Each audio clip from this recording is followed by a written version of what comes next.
Các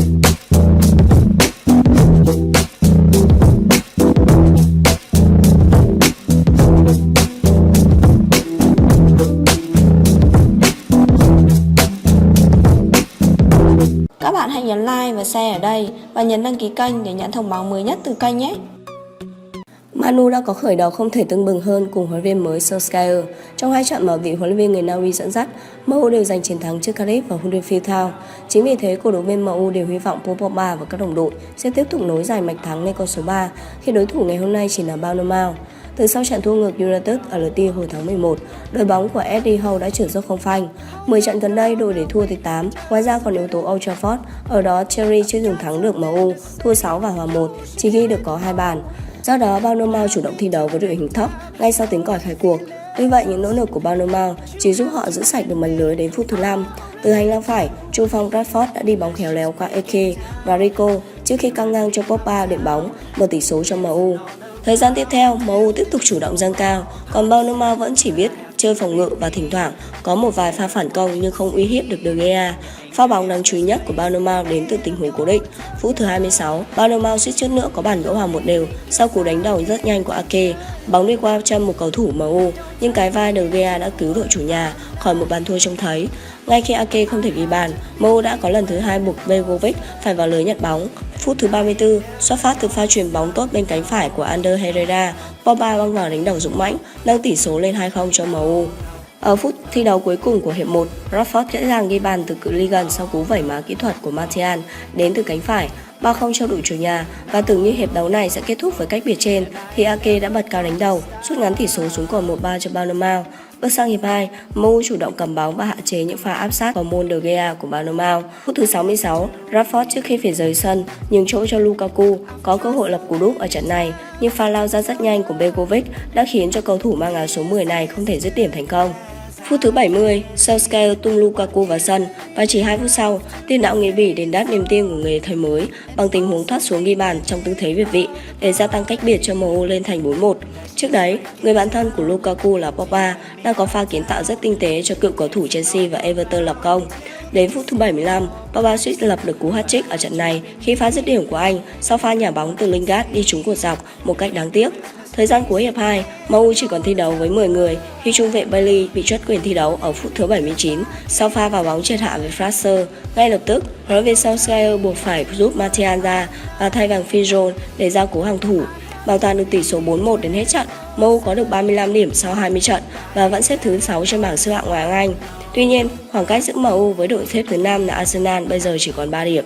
So với chiến thắng 2-1 trước Watford, Chelsea ở cuộc đối đầu với Crystal Palace có 2 sự thay đổi trong đội hình xuất phát. Theo đó, Olivier Giroud cùng Brock Bosney đá chính, thay Pedro và Mateo Kovacic. Như vậy, sau 5 trận liên tiếp chỉ vào sân từ ghế dự bị hoặc không được thi đấu, Giroud đã được trao cơ hội lĩnh xướng hàng công The Blue. Eden Hazard thay vì đá số 9 ảo giật ra cánh phải, vị trí vốn là sở trường của ngôi sao người Bỉ. Như thường lệ, Chelsea dễ dàng nắm quyền kiểm soát thế cục ngay sau tiếng còi khai cuộc nhờ chất lực đội hình vượt trội. Tuy nhiên, trước 30 phút đầu tiên, The Blue gần như không thể tạo ra cơ hội nào thực sự nguy hiểm bởi Crystal Palace chủ động chơi phòng ngự kín kẽ.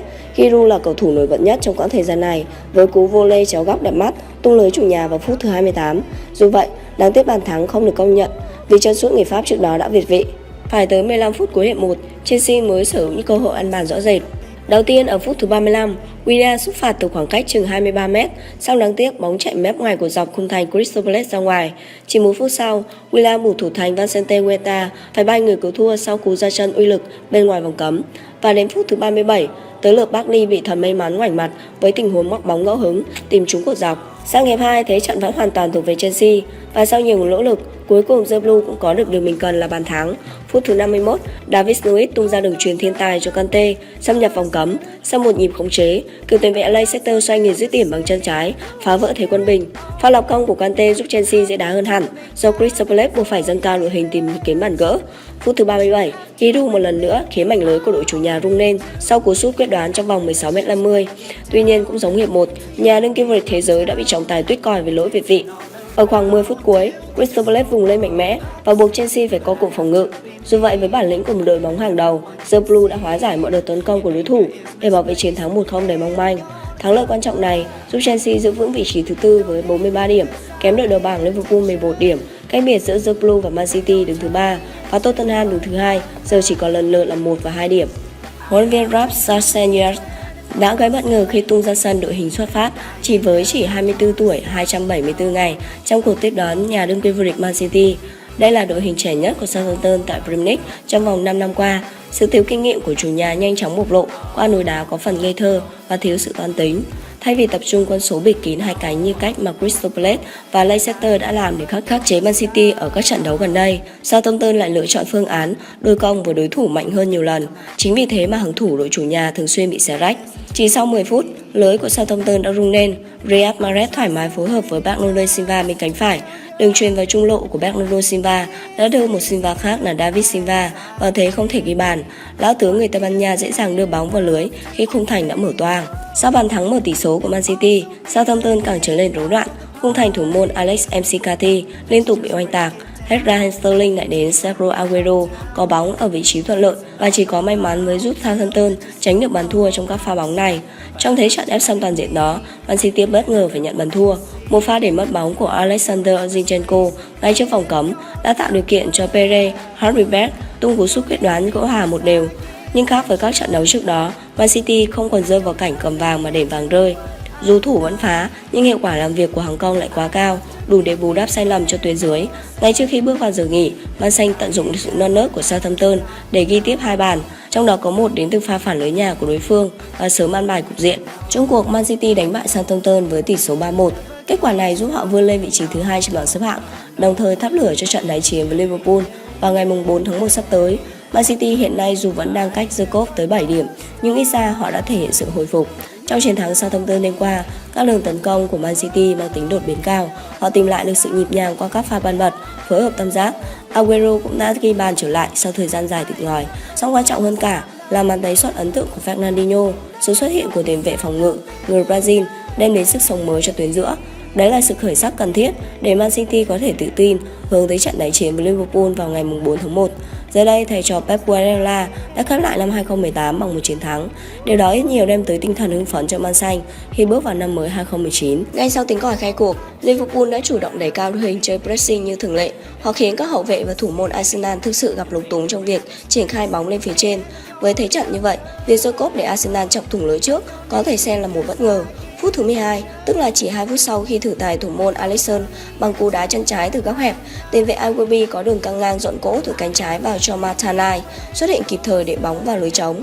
Đây mới là lần đầu tiên Liverpool bị đẩy vào thế phải rượt đuổi tỷ số trong một trận đấu ở sân nhà Premier League trong năm 2018. Tuy vậy, các cổ động viên đội chủ nhà cũng không phải sống trong trạng thái hồi hộp quá lâu.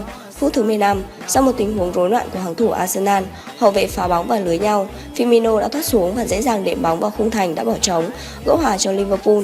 Chỉ 2 phút sau, Firmino lại lên tiếng và lần này pha làm bàn của anh ấn tượng hơn nhiều.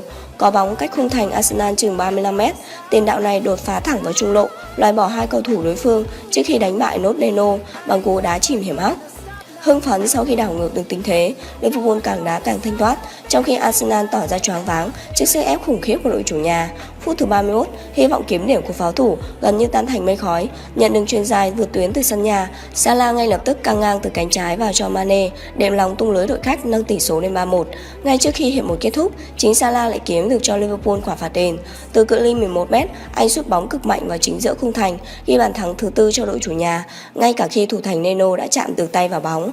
Tạo ra được lợi thế quá lớn, Liverpool được quyền chơi như đi dạo trong hiệp 2, còn Arsenal cũng không quá thiết tha trong việc tìm kiếm bàn rút ngắn tỷ số. Phút thứ 65, đại diện thành London còn để thua thêm một bàn, cũng từ chấm phạt đền.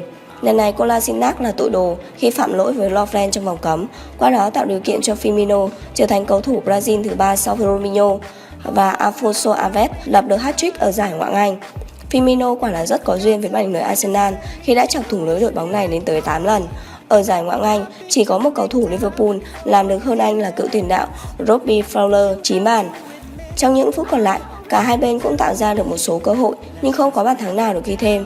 do ở trận đấu sớm trước đó Tottenham bất ngờ để thua Wolverhampton với 1-3 ngay trên sân nhà. Bây giờ khoảng cách giữa Liverpool 54 điểm và đội xếp thứ hai thời điểm này là Spurs đã tương đương với số điểm 3 trận thắng.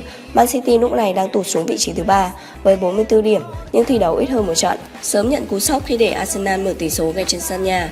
Vậy nhưng Liverpool không hề có dấu hiệu. Cảm ơn các bạn đã theo dõi video. Hãy nhấn like và chia sẻ để mọi người cùng xem và hãy nhấn đăng ký kênh để theo dõi các thông tin mới nhất nhé.